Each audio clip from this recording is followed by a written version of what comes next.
Assalamualaikum warahmatullahi wabarakatuh, para sahabat, para debat muda sekalian. Mudah-mudahan tetap sehat, tetap semangat, tetap optimis, walaupun situasi hari ini semakin sulit dengan pandemik yang nggak tahu sampai kapan akan berakhir. Tapi tentunya kita percaya bahwa badai pasti akan berlalu. Setelah gelapnya malam, pasti akan tiba cahaya mentari pagi. Para sahabat sekalian, baru saja mendapatkan informasi bahwa Presiden tegaskan bahwa vaksinasi berbayar dibatalkan. Alasannya adalah Presiden menegaskan dalam situasi PPKM darurat ini tentunya signs of crisis seluruh kementerian lembaga, para pemimpin itu harus ada. Jadi kementerian dan juga pimpinan negara itu harus memiliki signs of crisis. Oleh itu statementnya Pak Jokowi.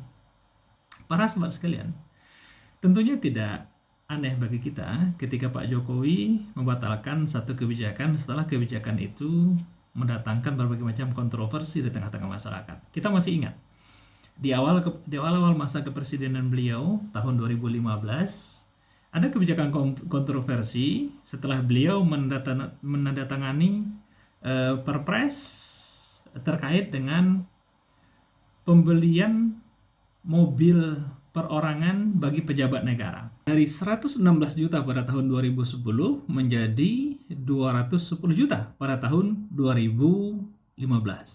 Dan kemudian ini menjadi kontroversi di tengah-tengah masyarakat, dan Pak Jokowi membatalkan kebijakan itu dengan alasan I don't read what I say. Nah, ini mungkin masih ingat di dalam ingatan kita. Selanjutnya lagi, masih ada kebijakan-kebijakan kontroversi yang lain, misalnya di awal tahun ini, setelah Pak Jokowi menandatangani Perpres terkait dengan penanaman modal investasi miras, itu sudah ditandatangani. Tapi kemudian terjadi kontroversi di tengah masyarakat dan kemudian dibatalkan. Begitu juga terkait dengan isu-isu sebelumnya terkait dengan misalnya mengosongkan kolom agama pada KTP, atau pada tahun 2018 misalnya ketika Menteri Ignatius Jonan ketika itu menaikkan harga BBM, dan kemudian Pak Jokowi membatalkan kebijakan itu. Tentu saja kebijakan-kebijakan ini disambut oleh para pendukungnya. Pak Jokowi disebut sebagai orang yang peduli dengan kondisi masyarakat. Ya, persis sebagaimana statement beliau hari ini, harus memiliki signs of crisis.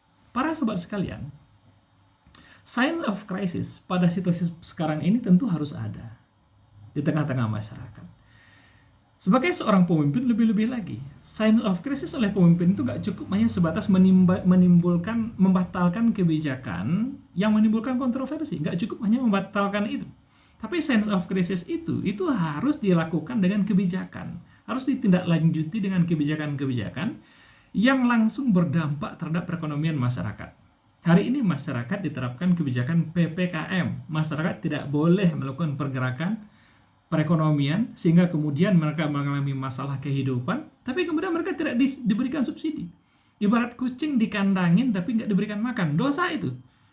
Jutaan masyarakat yang hari ini tidak boleh melakukan kegiatan perekonomian, tapi mereka juga tidak diberikan makan. Kita lihat bagaimana video-video yang beredar.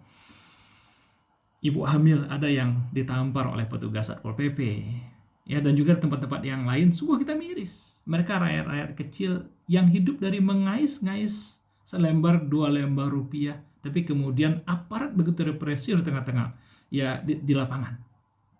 Nah, jika ada signs of crisis, mestinya dari awal sudah diterapkan undang-undang karantina wilayah, terapkan lockdown, masyarakat tidak boleh melakukan pergerakan, tidak boleh melakukan kegiatan perekonomian, tapi kemudian mereka disiapkan semua kebutuhan mereka. Hari ini belum terlambat lah, masih bisa kebijakan itu dilakukan walaupun sudah sangat sulit. Jika serius ada sign of crisis, mestinya masyarakat tidak boleh melakukan pergerakan ekonomi, tapi semua kebutuhan mereka negara yang tanggung. Ini baru signs of crisis namanya. Teman-teman sekalian, terkait dengan kebijakan membatalkan rencana vaksinasi berbayar ini, yang terlihat sekali bahwa Pak Jokowi ingin nampaknya mengambil kredit poin di tengah-tengah masyarakat. Apakah kemudian ini akan betul-betul akan mendapatkan kredit pun? Rasa-rasanya akan sulit. Kenapa? Karena sudah berkembang opini di tengah masyarakat itu, Pak Jokowi itu king of lip service. Masyarakat mahasiswa UI telah memberikan jabatan, telah memberikan gelar king of lip service, king of pura-pura tidak tahu, ya, kata BEM UGM, ya. Dan juga mahasiswa yang lain gitu ya. Ketika ngambil satu kebijakan pasti bertentangan dengan apa yang dikatakan. Ya, tidak akan melakukan impor justru semakin gila-gilaan, tidak akan membagi-bagi jabatan, justru bagi-bagi jabatan terjadi, tidak akan hutang, justru hutang hari ini semakin menggila. Jadi kebalikannya gitu. Nah, di sana teman-teman sekalian, saya ingin menyampaikan satu pesan pentingnya yang namanya kejujuran. Dalam satu hadis, Rasulullah SAW pernah ditanya oleh para sahabat. Sahabat bertanya, ya Rasulullah, mungkinkah seorang muslim itu menjadi seorang yang pengecut? Rasulullah SAW menjawab, mungkin saja. Kemudian ditanya lagi, ya Rasulullah SAW, mungkin nggak seorang muslim itu menjadi seorang yang bakhil? Maka Rasulullah SAW menjawab, mungkin saja. Walaupun bakhil dan pengecut itu merupakan sifat yang tercela, tapi Rasulullah SAW mengatakan mungkin saja. Mungkin saja. Dan sahabat itu menanya lagi kepada Rasulullah SAW, ya Rasulullah, apakah mungkin seorang muslim itu menjadi seorang pendusta? Maka Rasul SAW menjawab, tidak mungkin.